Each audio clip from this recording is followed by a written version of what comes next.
नमस्कार जी, मैं Shifali secret of your life program में आपका ढेर सारा स्वागत करती हूँ। एक बार फिर से आपके सामने हाजिर हैं। आपको कोई भी दुख, परेशानी या कोई समस्या या किसी उलझन से आप हैं परेशान तो बिल्कुल भी ना घबराएं। आप हमें यूट्यूब और फेसबुक पर भी देख सकते हैं।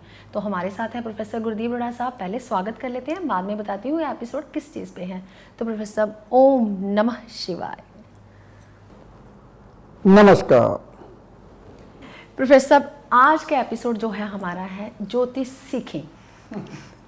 क्योंकि आप हंसेंगे, क्योंकि हर बार हम बातें करते हैं, आप उसका लॉजिक समझाते हैं और हम चले जाते हैं। लेकिन बहुत सारे व्यूवर्स जो हैं ये कहते हैं, हमें कमेंट करते हैं यूट्यूब पे कि आप हमें ज्योतिष सिखाएं। हम चाहते हैं प्रोफेसर कि हम आपसे ज्योतिष सीखें। तो क्यों ना आज शुरुआत करें ज्योतिष सीखें एपिसोड से।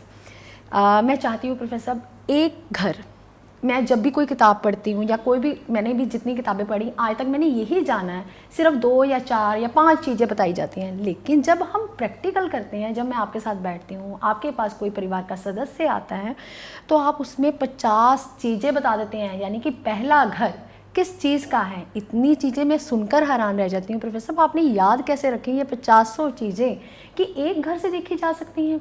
हम तो बोल देते हैं जी हमारा जो पहला घर है वो हमारे स्वास्थ्य का है, सौंदर्य का है, ऐसा कुछ हम लोग बोल देते हैं कि ये घर हमारी सेहत का है। तो दूसरा घर जैसे आप बता देते हैं हमें कि आपके परिवार का, संचित धन का, कुटुंब का, मतलब 2-4 चीज़ें ही हमें याद हैं। लेकिन आज जो हमारा प्रोग्राम है ज्योतिष सीखें, हम चाहते हैं कि पूरी दुनिया को हम घर बैठे ही ज्योतिष सिखाएं। तो शुरुआत करते हैं प्रोफेसर पहले घर से। अगर मैं कहना चाहूँ तो 7 ग्रह और 12 राशियाँ, तो 2 तो छाया ग्रह ही हैं। लेकिन इन सब में दुनिया जो है वो उलझी पड़ी है। आज हम दुनिया को, परिवार के लोगों को सुलझाएंगे कि ज्योतिष कैसे सीखे और कैसे जाने। बहुत बहुत शिफाली जी, आज आपने बात की ज्योतिष सीखे, यानी कि ज्योतिष सिखाना चाहते हैं आप लोगों को। जी बिल्कुल, ताकि उनको घर बैठे ज्योतिष आने। जी प्रोफेसर, लोग जो हैं वो बहुत उलझे पड़े हैं। अंधविश्वास बहुत है कि हमारा इस घर का मालिक इसमें पड़ा है तो हम ये स्टोन नहीं धारण कर सकते, हम ये उपाय नहीं कर सकते। दुनिया उलझी पड़ी है। लेकिन हम बेसिक से स्टार्ट करेंगे आज कि कैसे ज्योतिष को आप कैसे घर बैठे ही जान सकते हैं। तो मुझे भी बहुत क्यूरियोसिटी है प्रोफेसर, क्योंकि मैं भी जानना चाहती हूँ कि आप अपने परिवार के लोगों को कैसे समझाते हैं। क्योंकि कैमरा कभी झूठ नहीं बोलता, क्योंकि कैमरे के सामने हर इंसान जो है सच बोलता है। नहीं, कई इंसानों का राहु खराब होता है, वो कैमरे सामने गलती ही बोलते हैं। जी, मैं तभी तो आपसे सवाल करती हूँ, आप हमेशा सच ही बोलते हैं। वो अलग बात है। राहु जिसका छठे में होता है वो कैमरे आगे झूठ नहीं बोल सकता। पहले कैमरे के आगे खड़ा करना तो पहले देख लो राहु उसका छठे हाउस में तो नहीं है।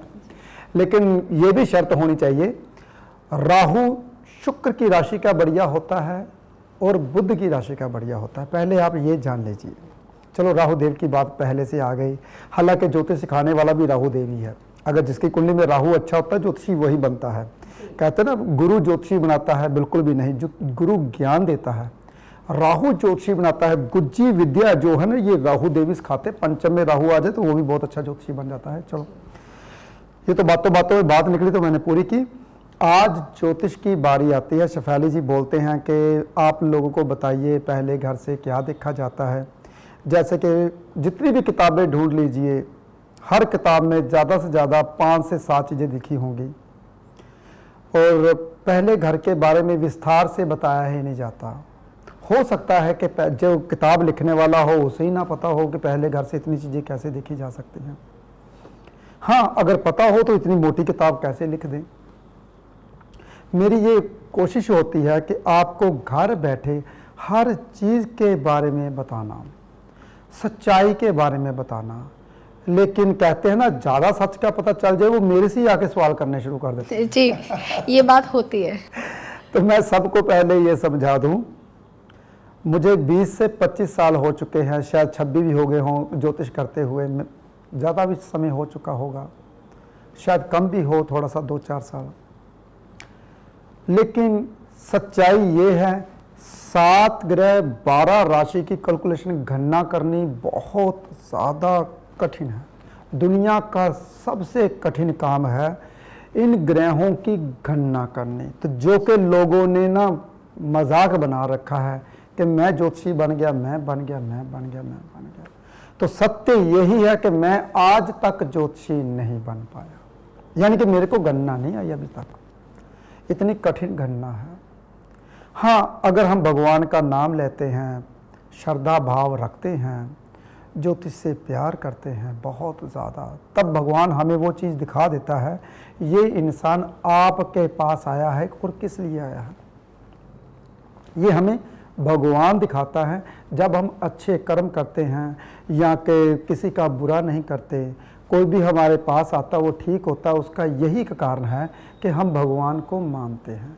वो हमारे अंग संग रहते हैं, वो हमारी देह से, हमारी जुबान से वही अक्षर निकालते हैं जो आपके भले के लिए होता है। ये तो मैंने बात की, बीच में बात आ गई तो पूरी की मैंने। कुंडली को जानना बहुत ज़्यादा कठिन है, ये मैंने बताया आपको। कैसे कठिन है अब सुनिए पहले भाव से। जैसे कि शेफाली जी ने बताया, हम तो यही सिर्फ देख सकते हैं, एक तो देह देखेंगे अपनी देह, एक चेहरे की सुंदरता देखेंगे हमारा चेहरा, एक कलर देखेंगे हमारा कलर कैसा है, ये पहले घर से देखा जाता है। आपकी त्वचा के बारे में, आपके बारे में जाना जाता है कि आप कैसे हो। आपकी बुद्धि के बारे में भी पहले घर से जाना जाता है कि बुद्धि भी कैसी हो सकती है। ये सारी चीज़ें किताबों में लिखी होती हैं, ये तो आप किताबों में पढ़ सकते हो। लेकिन जो चीज़ किताबों में नहीं लिखी होती, आज मैं वो चीज़ बताने वाला हूँ। हालांकि मैं हर एपिसोड में हर चीज़ बताता हूँ ताकि आपको हर चीज़ के बारे में पता चल जाए, लेकिन बहुत कम लोग हैं जो कि ज्योतिष के बारे में जानते हैं। मैं भी नहीं जानता, मैं भी अभी तक खोज ही कर रहा हूँ। ये खोज पता नहीं कब तक चलेगी और कहाँ तक चलेगी। कहते हैं इंसान की लाखों जीभें खत्म हो जाती हैं, ज्ञान की खोज कभी खत्म नहीं होती। इंसान ज्ञान लेता रहता है, जब उसके पास ज्ञान आ जाता है तो वो और ज्ञान की लालसा भागता है, जब और आ जाता है तो और जाता चाहता है कि मेरे पास और ज्ञान आ जाए। ठीक। लेकिन कोशिश करूंगा जितना मेरे को पता है मैं आपको बता सकूं ज्योतिष के बारे में। ज्योतिष एक ब्रह्मांड के बारे में है कि ब्रह्मांड की गणना आप कैसे करते हो। मैं सबको समझाता हूं। सूर्य, वैसे तो सबने बताया कि पहले सूर्य ही अकेला था, विस्फोट हुआ, धरती निकली, ये ग्रह नक्षत्र सूर्य से निकले। अच्छा, इस सूर्य से अगर विस्फोट हुआ, ग्रह नक्षत्र निकले, इस सूर्य से निकले, लेकिन जो इसके पीछे बड़ा सूर्य, अब उसकी बात करूं तो उसमें विस्फोट हुआ, उसमें छोटा सूर्य निकला, फिर ग्रह नक्षत्र निकले। ये जो चंद तारे आपको दिखाई दे रहे हैं, बड़े बड़े ग्रह हैं, बहुत बड़े बड़े ग्रह। ये गैलेक्सी ग्रहों से भरी पड़ी है, ताकि हमारे सूर्य की रेज, यानी कि हमारे सूर्य की जो पकड़ है वो शनि, नेपच्यून, प्लूटो, यूरेनस यही तक पहुंची है, बस इससे आगे पहुंच नहीं पाई। इससे आगे भी बहुत बड़े बड़े ग्रह हैं और उससे पीछे बहुत बड़ा सूर्य है, उसके बीच में भी बहुत बड़े बड़े ग्रह हैं। हो सकता है कि एलियन वहाँ पे सूर्य के पीछे कोई और धरती हो, वो सोच रहे हों कि ये जो सूर्य दिखाई दे रहा है हमें पीठ दिखाई दे रही है, क्योंकि उस सूर्य के पीछे भी तो कुछ चीज़ होगी ना। सूर्य कहते हैं गोल है, अगर सूर्य गोल है, सूर्य के पीछे भी पूरा रोशनी होगी। जब हम सूर्य का चक्कर लगाते तो पीछे से भी चक्कर लगाते हैं, क्योंकि धरती है तो पीछे से चक्कर लगाती है, तो सूर्य हमें गोल दिखाई देता है, लेकिन सूर्य यहाँ पे स्थिर खड़ा हुआ है। जब धरती ऐसे चक्कर लगाती है, 365 का भाव चक्कर होता है, 365 दिन हम पूरा करते हैं एक भाव चक्कर में, तो 360 डिग्री पूरी करते हैं ज्योतिष की गणना में। तो 30 डिग्री का हमने एक घर बना रखा है, ये कैलकुलेशन हमने कर रखी, लेकिन फिर भी 4 सेकंड की गणना हमारी रह जाती है, जिससे हम 4 साल बाद पूरा करते हैं। ऐसे आपको पता है जो ज्योतिषी करते हैं। ज्योतिष एक ऐसा गूढ़ ज्ञान है जो कि कोई आज तक समझ नहीं पाया। मैं भी बहुत कई दफ़ा रात को सोता हूँ तो सोचता हूँ, ये जो धरती है ये घूम रही है, ये ऐसे नहीं घूम रही, ये ऐसे घूमती है, ऐसे घूमती है। अगर ऐसे घूमे, जो ऊपर के जो देश है, जो ऊपर में 6 महीने दिन 6 महीने रात रहती है, वो सबसे ऊपर, उसकी बर्फ तो खुरे ही ना, वो तो ऐसे कि ऐसे, वो ऐसे चलती है, ऐसे चलती है, ऐसे तिरछी चलती है। तो जिसमें 6 महीने दिन रहता है, बाद में जब वो ऐसे घूमती है तो 6 महीने उसमें रात आ जाती है ऐसे। क्योंकि जब तक आप नेचर को समझोगे नहीं, ग्रहों के बारे में भूल जाओ दुनिया में कि हमने पढ़ लिया हम जान पाए, बिल्कुल भी नहीं जान पाओगे। ये मैं लिख के देता हूँ। जब तक आप ग्रहों की नेचर को नहीं समझोगे तो दुनिया में किसी को नहीं समझ पाओगे।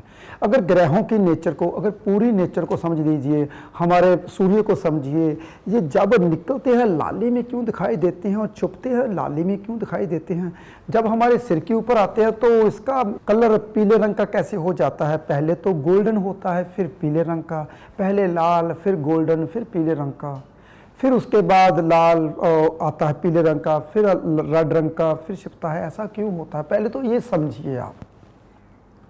क्योंकि कहते हैं कि सूर्य दूर चला जाता है, सूर्य पीछे चला जाता है, छुपने वाला होता है, ऐसी बात है, तो ऐसा रंग आता है, बिल्कुल भी नहीं। जब तक आप जानोगे नहीं ग्रहों के बारे में, तब तक आप कभी अच्छे ज्योतिषी नहीं बन पाओगे। देखिए, अगर धरती गोल है, हमें दिखाई देती है, तो समुद्र भी है चिपका हुआ साथ में, यानी कि ग्रेविटी ने समुद्र को भी, यानी कि पानी को भी खींच रखा है। नहीं तो जैसे कि धरती ऐसी होती है, पानी तो नीचे गिरना चाहिए, ये क्यों नहीं गिरता। यानी कि धरती की ग्रेविटेशन भगवान ने इतनी ज़्यादा बना रखी है, जो उस पर टिका है तो टिका ही है, जो नीचे टिका है तो टिका, उसको धरती वैसी लगती है। ऐसे धरती नहीं है, बिल्कुल धरती गोल है, वाकई में गोल है। तो जहाँ पे गुलाई का पता ही नहीं चलता, धरती बड़ी इतनी है, जहाँ पे गुलाई होनी है तो 100, 200, 500, 5000 किलोमीटर के बाद गुलाई चलती है, ऐसे होता है। चलो, ये तो मैंने बात की, बहुत डीपली बात है, ये समझ नहीं आ पाई। आज मैं बात करूँगा पहले घर की। जैसे शेफाली जी ने पूछा, पहले घर से आप 50 चीज़ें देखते हो, तो हमें बताइए 50 चीज़ें कौन कौन सी देखते हो जो कि किताबों में नहीं होती।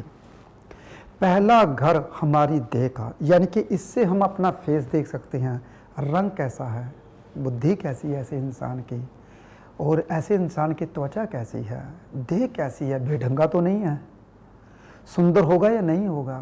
पहले घर से हमारी आत्मा का कारका है, इस इंसान की आत्मा कैसी होगी, मन का कारका है, मन इसका साफ होगा या नहीं होगा, पहला घर।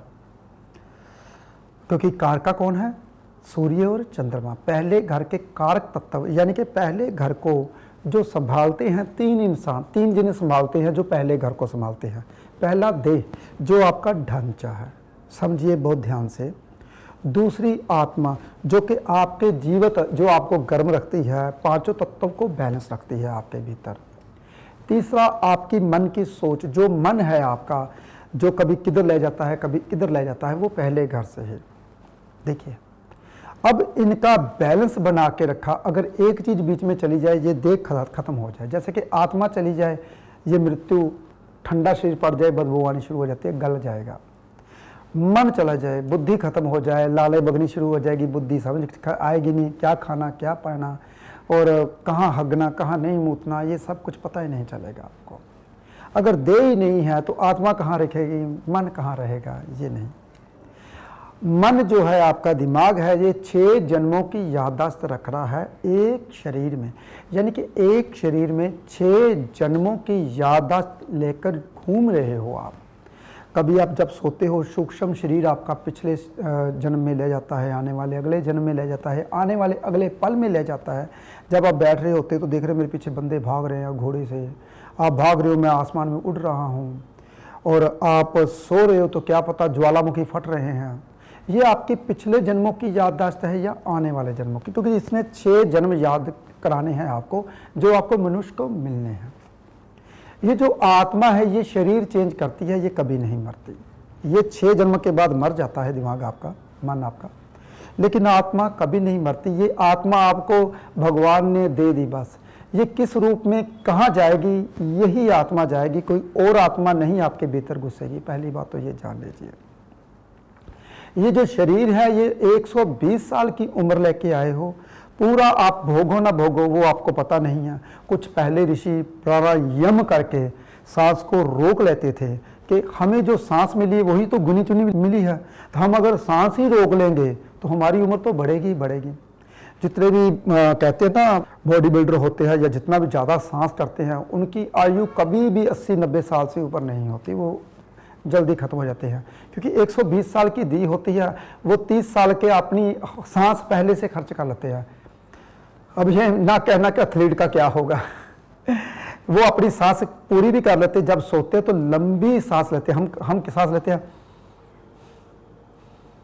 जितने एथलीट होते हैं वो जब सोते हैं रात को वो सांस लेते हैं, यानी कि सांस धीमी, यानी कि वो अगर सुबह सांस ज़्यादा तेज लेते हैं तो शाम को उतनी, रात को सोते समय वो उतनी सांस कम भी लेते हैं। चलो ये तो मैंने बात की कि शरीर आपका 120 साल जीता है, प्राणायाम करके 500 साल भी जी सकते हो, 1000 साल भी जी सकते हो, जो पहले हमारे योगी किया करते थे योग साधना से। ये तो मैंने बात की पूरी की। अब बात करते हैं, शेफाली जी बोले गए प्रोफेसर साहब की बातें खत्म नहीं होती, कहाँ से ज्योतिष शुरू होगी हमारी, ज्योतिष कब शुरू होगी? जी प्रोफेसर साहब कहते हैं कि सच ही कहते हैं, ये ग्रंथ सारे, चाहे गीता चाहे रामायण, शुभ कर्मों को करते करते नर बनता नारायण। नर बनता नारायण, ये बात बिल्कुल सही बात है शेफाली जी। जब नारायण की बात आती है तो आंखें नम हो जाती हैं। जी बिल्कुल। जी प्रोफेसर साहब, अभी आपने इतने अच्छे ढंग से हमें समझाया, मुझे लगता है कि कोई दुनिया की किताब या कोई भी इंसान ऐसे नहीं किसी को समझाता। हालांकि आप अपना सारा ज्ञान अपने परिवार के लोगों को बांटना चाहते हैं, लेकिन कुछ ऐसे भी व्यक्ति होंगे बीच में जो कहेंगे फटाफट अपने टॉपिक पे आ जाइए जी हमें इन बातों से कोई लेना देना नहीं। लेकिन प्रोफेसर साहब, सिर्फ ये जानना नहीं ज़रूरी कि शरीर है, आत्मा है, ये देखी बुद्धि देखी जाती है, ऐसा कुछ नहीं, लेकिन उसको डीपली गहराई में समझना भी हमारे लिए बहुत ज़्यादा ज़रूरी है। अगर हम नर्सरी की क्लास से सीधा हम 10th पढ़ने जाएंगे, ये भी गलत है। शेफाली जी कहते हैं भव चक्कर, ये ग्रह मंडल, हम सौर मंडल हमारा, ये ग्रहों की चाल, ये जो हमें ग्रह दिखाई देते हैं, सिर्फ हमें तो 7 ग्रह ही दिखाई देते हैं। हाँ, नेपच्यून, प्लूटो और यूरेनस ये भी हमें दिखाई देते थे, एक ग्रह बीच में मिस हो गया, चलो वो तो अलग अलग धरतियाँ आती हैं जाती हैं। जैसे कि हमारी धरती की अगर मैं आयु देखूं तो 4 अरब साल हो चुके हैं हमारी धरती को भी, तकरीबन ये तकरीबन बता रहा हूं मैं। तो कहते हैं ये सूर्य से निकली है। सूर्य फिर कहाँ से निकला? बड़े सूर्य से निकला है। वो अभी तक सूर्य जल रहा है, जब ये सूर्य खत्म हो जाएगा तो बड़ा सूर्य तो रहेगा ही, उसके जो इर्द गिर्द धरतियाँ, हमारा जन्म उधर होगा। देखिए, जानना बहुत कठिन है। कहते हैं जो जान लेता है वो बताने योग्य नहीं है, यानी कि जिसको पता चल जाता है ना, भगवान कहता है तू ऊपर आ जा, बस अब तेरी नीचे जरूरत नहीं है, नीचे बंदों को उलझने दे। अगर उलझेंगे नहीं तो जिंदगी कठिन हो जाएगी उनकी। बहुत ध्यान से सुनिए जो मैं बात अभी भी बोली, अगर आपको उलझाया ना जाए तो आपकी ज़िंदगी कठिन हो जाए, जीना दुर्लभ हो जाए। 1 साल आपको ऐसे लगे 50,000 सालों जैसा, अगर करने को कुछ ही ना हो आपके पास। तो ये जो भगवान है ना, आपको काम लगा के रखता है, दुख सुख, जिससे दुख मिलते हैं। और भगवान कहता है अब तेरे को दुख मिला है, अब तेरे को थोड़ा सा सुख देता हूँ, तेरे को पता चले सुख होता क्या है। जब सुख मिलते हैं तो कहता है तू दुख को भूल गया, तेरे को पता नहीं दुख होते क्या थे, उसको फिर दुख देता है। इंसान को 3 दफ़ा, इंसान को पूरी लाइफ में 3 दफ़ा दुख मिलते हैं और 3 दफ़ा सुख मिलते हैं। पहले ये समझ लीजिए, ये भगवान तभी देता है जब हम दुख को भूल जाते हैं, और जब हम सुख को भूल जाते हैं भगवान सुख देता है। जब हम इंसान की कदर नहीं करते तो हमारे साथ इंसान बुरे जुड़ते हैं। जब बुरे लोग बहुत ज़्यादा आपके साथ अत्याचार करते हैं तो अच्छा इंसान आता है एक ज़िंदगी में। देखिए, ये भगवान आपको ऐसे करेगा ही करेगा। अगर ऐसे नहीं करेगा तो आपकी ज़िंदगी नहीं कट पाएगी, आप 100 साल तक जी नहीं पाओगे, 70-80 साल तक अगर जीते हो तो जी नहीं पाओगे, अगर उलझोगे नहीं। कई वेदों में उलझा हुआ है, कई ग्रंथों में उलझा है, मेरे जैसा ज्ञान में उलझा हुआ है कि ज्ञान आए मेरे पास, मैं और ज्ञान इकट्ठा करूं और ज्ञान इकट्ठा करूं। तो कोई पैसों के लिए उलझा हुआ है, मेरे पास पैसा है, मैं गाड़ी लूँ, ये करूँ वो करूँ। कोई किसके लिए उलझा हुआ, कोई कहता है मैंने मकान लेना, पहले मैंने 5 लाख रुपया चाहिए, 10 लाख 50 लाख चाहिए मुझको, तभी मकान मिलेगा। भगवान कहता है तू मकान मांग, मैं मकान देता हूँ, तुमने पैसे का क्या करना। तू जो चीज़ मांगता है वो चीज़ देने के लिए तैयार हूँ, लेकिन तू 20 में एक और चीज़ डाल रहा है, पैसे की। अगर मैं पैसे दे दूंगा तो मकान भूल जाएगा, तू गाड़ी ले लेगा। अगर मैं गाड़ी तेरे को पता नहीं कहाँ से याद आ जाएगी, अगर मैं गाड़ी दे दूंगा फिर तेरे को याद आएगा नहीं और बड़ी गाड़ी लेनी मैंने। अगर तेरे पास गाड़ी भी ले दी, मैंने मकान भी ले दिया, फिर तू कहेगा मैं बड़ा फार्म हाउस खोलना है, फिर तेरे को फार्म हाउस बना दिया, फिर तू कहेगा यार अभी रहने दो, अभी इससे बड़ी गाड़ी आती है, अब मैंने प्लेन लेना है, प्लेन में जाना है। अगर तेरे को प्लेन भी ले दिया, तू सोचेगा यार मैंने इंग्लैंड में घर बनाना है, मैंने अमेरिका में घर बनाना है। ये इंसान की जो सोच है ना वो कभी ख़त्म नहीं होती। जैसे कि आजकल हम महाभारत पढ़ रहे हैं तो उसमें लिखा है अगर पूरी पृथ्वी का सोना मिल जाए किसी इंसान को, पूरी पृथ्वी की स्त्रियां मिल जाए किसी इंसान को, पूरी पृथ्वी का भोजन राशन पानी मिल जाए किसी इंसान को, तो लालसा कभी खत्म नहीं होगी। पूरी पृथ्वी का, तो उसका लालच कभी खत्म नहीं होगा। उसको अगर आप पाना चाहते तो त्याग से ही पाना चाहते हैं। अगर आप किसी चीज को त्यागोगे तो फिर वो चीज मिलेगी आपको। देखिए, तो हम तो त्यागते कुछ है नहीं, पाना हम सब कुछ चाहते हैं। तो इसलिए भगवान कहता है उलझते रहो, जाइए एस्ट्रोलॉजर के पास, कभी पंडित के पास, कभी बाबा के पास, कभी किसी के पास, जाते रहिए। जी प्रोफेसर, माया तेरे 3 नाम, परसु, परसा, परशुराम। तो प्रोफेसर आ जाइए फिर हम पहले घर के ऊपर। अभी इनकम्प्लीट है वो हमारा घर, तो अभी परिवार के लोग भी सोचते होंगे प्रोफेसर ने इतनी चीज़ें बता दी, लेकिन अभी पहले घर का ख़त्म नहीं हुआ कि अभी और चीज़ें बाकी हैं। तो मैं जानना चाहती हूँ प्रोफेसर, पहले घर से हम और कौन कौन सी चीज़ें देख सकते हैं? शेफाली जी, जो किताबों में नहीं लिखी वो मैं बता रहा हूँ। धन स्थान हम बोलते हैं, दूसरा घर हमारा धन स्थान होता है। ऐसे ही 12वें घर का धन स्थान पहला घर बनता है। बहुत ध्यान से सुनिए, क्योंकि ये बुद्धि आपने लगानी है और किसी ने नहीं लगानी। ऐसे ही 11वें घर का पराक्रम बनता है आपका पहला घर। यानी कि 11वां घर किसका होता है? इच्छाओं की पूर्ति का, आय का। आय तभी आएगी अगर आप पराक्रम करोगे। यानी कि 11वें घर का पराक्रम बनता है पहला घर। पहले घर को घर से निकालिए और भाग जाइए काम के ऊपर, तो आपको आय आनी शुरू हो जाएगी। देखिए, ऐसे ही नहीं घर बनते। ये घर को किसी ऋषि, महर्षि पराशर ऋषि ने जो बनाया है हमें, हमारे लिए। शेफाली जी, महाभारत में लिखा पराशर ऋषि का पुत्र कौन सा था? जी, महर्षि वेदव्यास। महर्षि वेदव्यास। देखिए क्या बात है, चलो याद है। तो मैं तभी बीच में पूछ रहा हूँ क्योंकि हम महाभारत पढ़ रहे हैं, तो हमें कहीं पता है या नहीं पता है। अच्छा, मुझे ये बताइए, आपने बोल तो दिया सर्पों की जाति को जो बचाने वाला था एक लोता, जिसका नाम लेने से सर्प भी आपको, आस्तिक मुनि जी। आस्तिक मुनि जी, वेरी गुड, क्या बात है। शेफाली जी को महाभारत याद है। मैं जो कथा करता हूँ महाभारत की, तो ऐसे ही मैं कैमरे के आगे कथा करनी शुरू कर देता हूँ।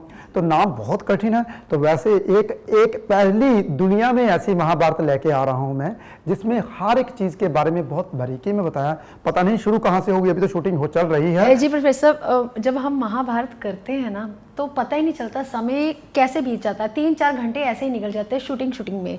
तो अब हम शूटिंग कर रहे हैं तो आधा घंटा 1 घंटा बैठना बड़ा मुश्किल होता है, लेकिन जब हम महाभारत के लिए बैठते हैं ना प्रोफेसर, 4 घंटे कब बीत जाते हैं पता ही नहीं। 3-4 घंटे लग जाते हैं। 6 बजे से लगते हैं, 10 बजे जाके खत्म होती है। शेफाली जी, एक और बताऊं, हमें मिलना कुछ नहीं है इससे। जी बिल्कुल, देखिए, मिलना कुछ नहीं है, ये सेवा हम कर रहे हैं। हमने कुछ लेना तो है नहीं, क्योंकि वेद पुराण से हमने क्या लेना, कुछ नहीं लेना। वेद पुराण चैनल हमने फ्री लोगों के लिए, ज्ञान के लिए बनाया है।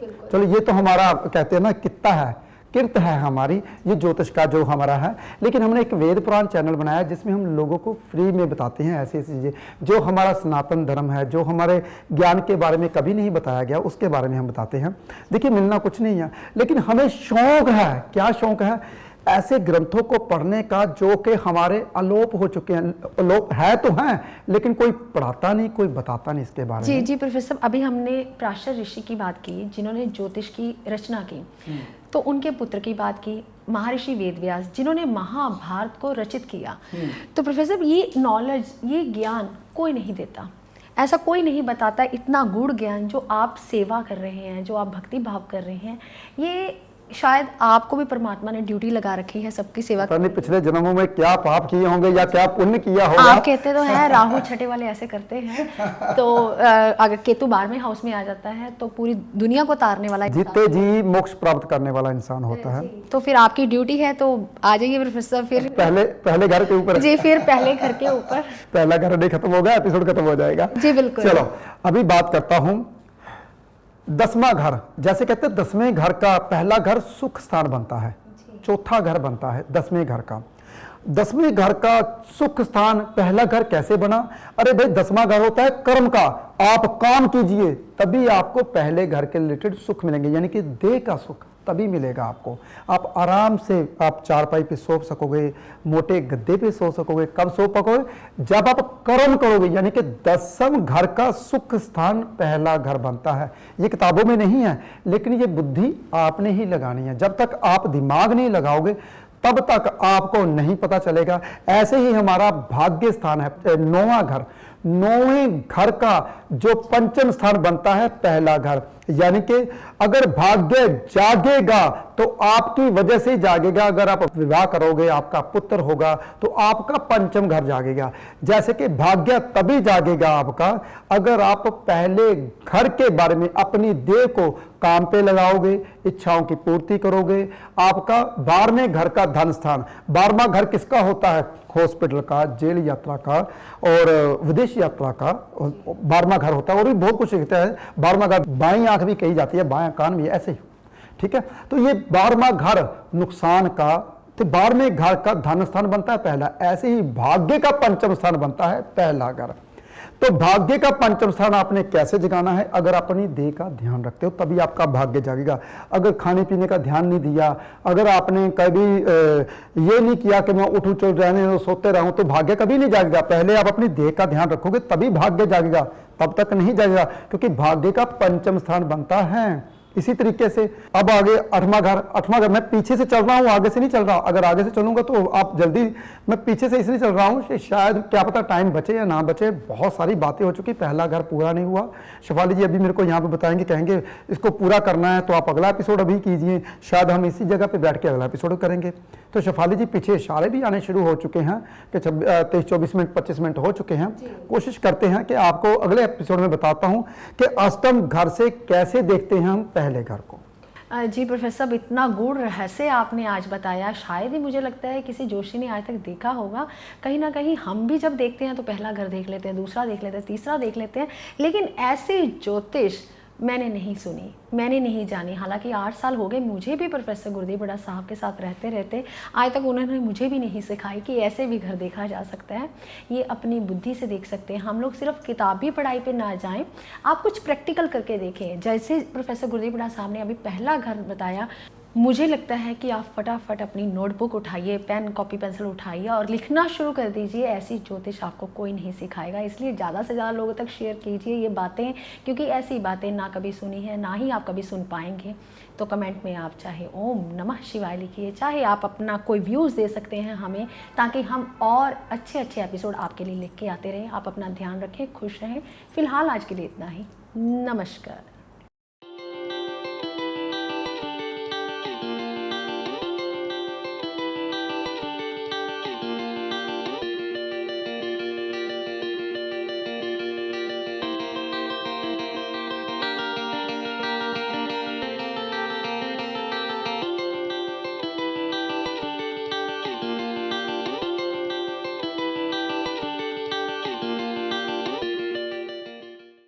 सूर्य मणि यंत्र के रूप में आपके सन्मुख लेकर आए हैं प्रोफेसर गुरदीप अरोड़ा जी। पूजा विधि से अभिमंत्रित कर प्रोफेसर गुरदीप अरोड़ा जी ने सूर्य मणि यंत्र को तैयार किया है। जो इंसान फोबिया यानी डर की बीमारी से पीड़ित है, उन्हें निडर बनाता है। जो रोज सूर्य मणि यंत्र के दर्शन करता है, यह सूर्य मणि यंत्र आपको कामयाबी की बुलंदियों तक पहुंचाता है। और अपने अपनों का जीवन बदलने के लिए अपने घर ले आए अभिमंत्रित सूर्य मणि यंत्र।